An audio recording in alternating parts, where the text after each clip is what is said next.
What up, everybody? It's Ponter here. Today we've got a very special game. It's a game on Powerplant. It's a public game on Powerplant. It's going to be a full 8v8. We're going to see the map in all its glory. There's been a lot of discourse around this map. I've already done some videos on it. It was mentioned that it was going to be removed from the roster on some servers. And for a lot of reasons, a lot of people don't like this map. It is a very infantry-heavy map. It is a split map. Also, there is some imbalances in it. And I'm going to show you guys exactly why I think it's imbalanced, specifically for the USSR side. Now, people can tell me otherwise why they don't think it is imbalanced. But this is just what I've noticed over the years, how it does favor the USSR side. There's a path to victory that's quite easy, let's say, for the USSR side. And the strategy is, I apologize for the pun, I'm going to call it the power bottom strategy on Powerplant. And the thing is, you have to let the other team fuck you a little bit, and then you have to fuck them as they fuck you. So the typical power bottom strategy.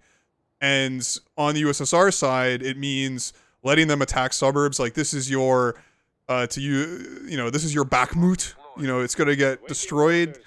But in the meantime, let's just watch me fuck on Tenerifis and Studerball. I'm CeeLo, the support, sniping scouts left and right. Oh, Studerball pussied out, didn't send the scout in all the way to get the vision, and these guys got wiped out. And they're also eating a ton of missiles from shitheads. This is what you gotta do. You gotta assume you're gonna get completely airbanged. Both teams, it behooves you to airbang hard on the crash site and all in on the crash site. In the meantime, after all that excitement, this Smoff guy has solo capped. Like, that's a dick move. If you're watching this, anybody new, do not solo cap this triple pointer. Wait for the other guys to come and share that TA, because it's a disaster otherwise. We've also got this President Trump Wars guy who's a complete noob, so he's not going to be any help. We have no armor over here, which is difficult, but we do have double inf. We got Faker in the bot lane, which is unusual for Faker. But if we had an armor player, we would have capped this by now. We would have shot like 50 light tank missiles into this guy. And fighting us, we've got Donald. Donald is support, Diarmor support, and Kide is on infantry. But Kide is up against 2 infantry on this side. On this side, Frenok is the infantry player, and Dexter is going to transition to defending this. And again, this is our strategy.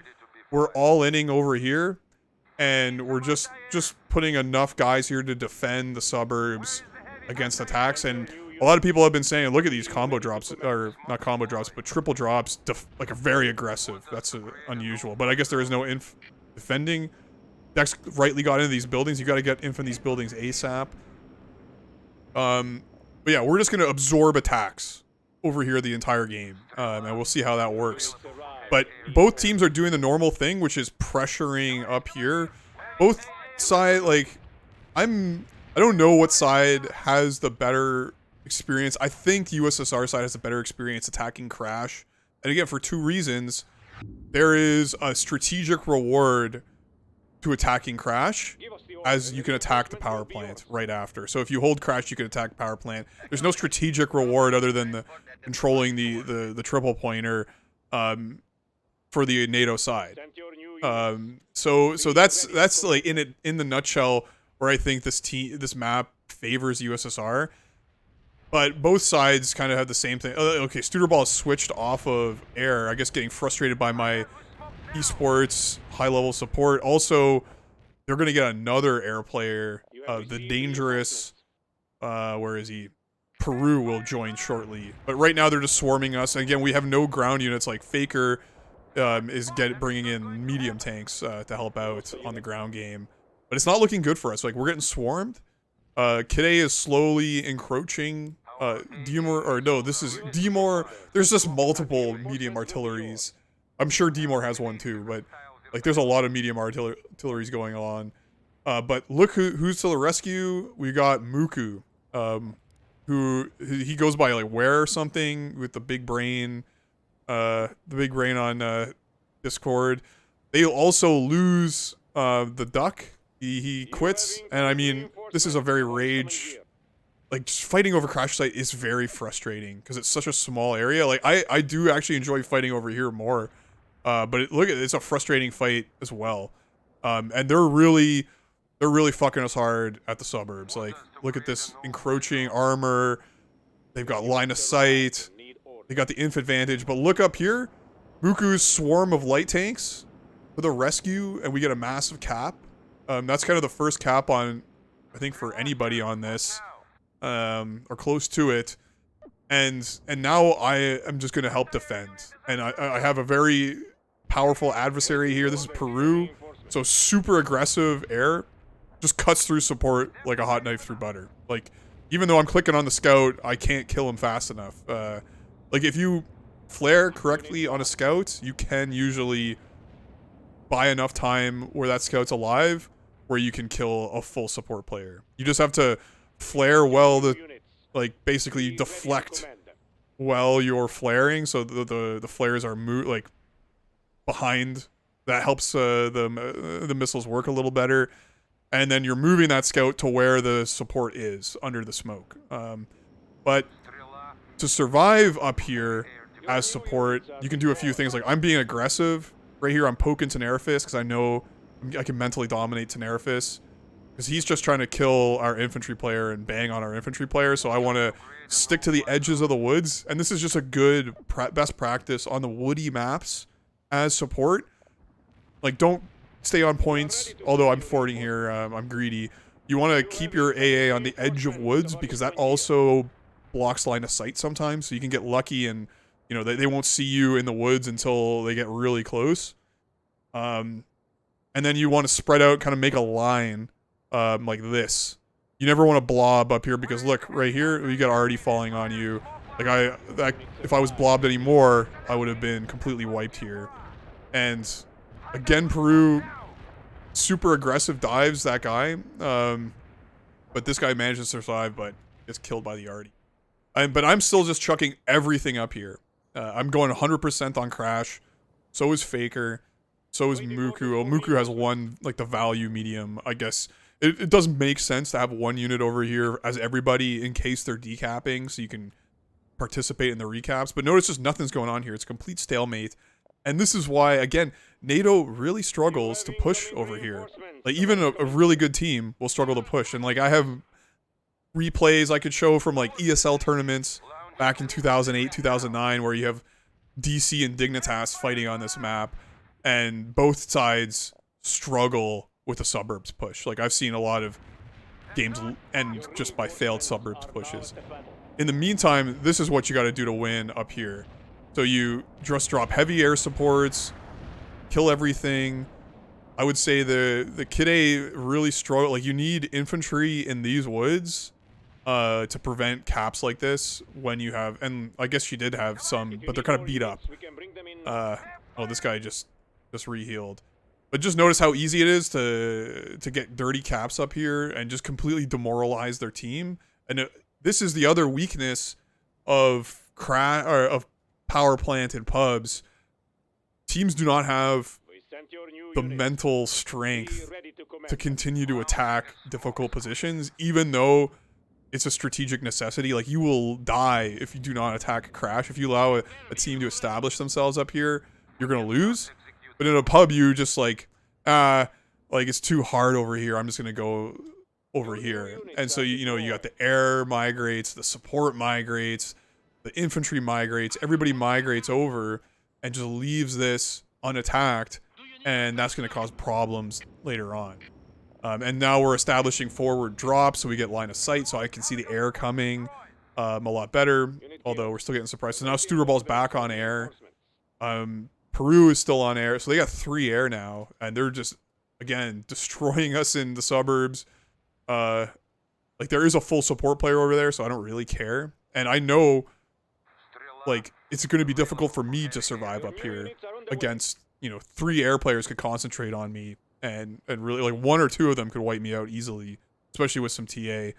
And this is that's a little dubious. Yeah, never go on the CPs up here. And again, spread out. Like, you have an AA over here. You want to have an AA down here. And then an AA kind of up here and over here. So you have like basically make a square with AA, or like a line like this is a good shape, but never blob them. Never blob. And we're slowly, from this position, the power bottom position, we're still winning, just slowly. And this is me getting picked apart by aggressive air. Like, you need line of sight, but it's just really difficult to maintain line of sight in these situations. But they cannot press us enough.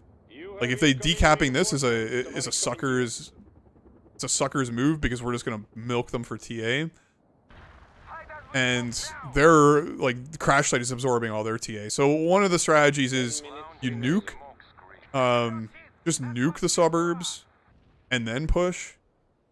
If you lose crash, I guess you can do that, but that's really your only option, because nuking crash really sucks, because you're not going to kill the inf. Like, the altitude different, like, because it's a hill, it doesn't really allow nukes to work really well. Like, it'll only kill, like, basically stuff here. So you might as well do an arty, for instance, is much more effective. Especially when I blob like a noob. You can just arty and then dive with a couple air and clear it up. And so this position is very attackable if they just committed enough. Like, there should have been an armor player like plunging in here all the time to help out. But now it's just Era is kind of fruitlessly killing stuff, but there's no follow-up. And Muku is very intelligently just staying back. Like, he's not overextending. He's not getting heavies, which are useless up here.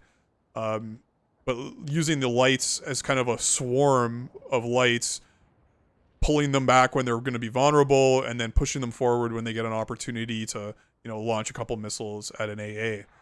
So lights are really work well up here, and I would highly recommend the light swarm. And is D-More going to decap? Wow. That's a very desperate decap. A complete mistake. Like, look at this. He's just going to get immediately killed. And there's no follow. There's no tanks helping him. There's just air. And we get another dirty cap. And I missed that cap. I'm pissed. But, you know, you win some, you lose some.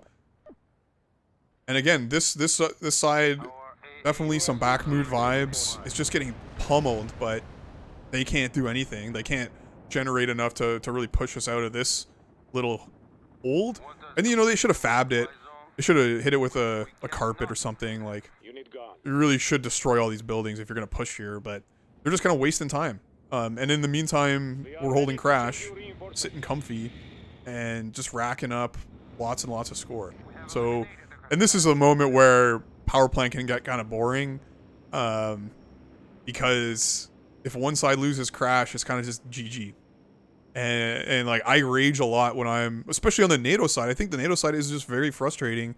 If you lose crash, you're just going to be sitting there like waiting to lose for a really long time. And it's just really hard to dislodge a team that's actually taking it seriously and pushing up here. Like, the hope for the suburbs push is an undisciplined team will just leave this vulnerable and you can just kind of like coup de main it. But I am like, Muku and I and Faker are, you know, we're staying here. We're dug in like ticks, and we're going to stay here. Now, the question is, what do you do once you take the crash site? Once the NATO side is mentally dominated and can no longer push up here, the next phase, like the power part of the power bottom strategy, is to push the power plant. And Muku is calling it. I like, again, Muku will suggest a strategy, but I will help him. I will nuke the power plant to clear the way. I say 1 sec, you know, but I know what's happening, and Muku's just playing along. He's doing more drops. Faker's got his drops. I'm ready here, and we're just gonna YOLO into the power plant after the nuke. And this is just textbook stuff here, guys. Like, and what can you do? This is a little more aggressive. Like, you can do the slow play with like creeping infantry up here. But Kitty's been doing, like, Kitty's been keeping us honest. Like, we can't be too aggressive with the infantry. And Studerball has a lot of medium arty, so we can't just do the kind of slow, cancerous attack with inf. We're just going the fully aggressive, you know, nukes and drops. This is a good heavy arty. 2 heavy arties, it looks like. And I just drive into it like an idiot. I should have just pulled back, but I lose a lot of AA here unnecessarily. But yeah, they can't do anything. Like, they're still ineffectually attacking here while we take their triple pointer. And at this point, it's just GG. Like, what are they going to do?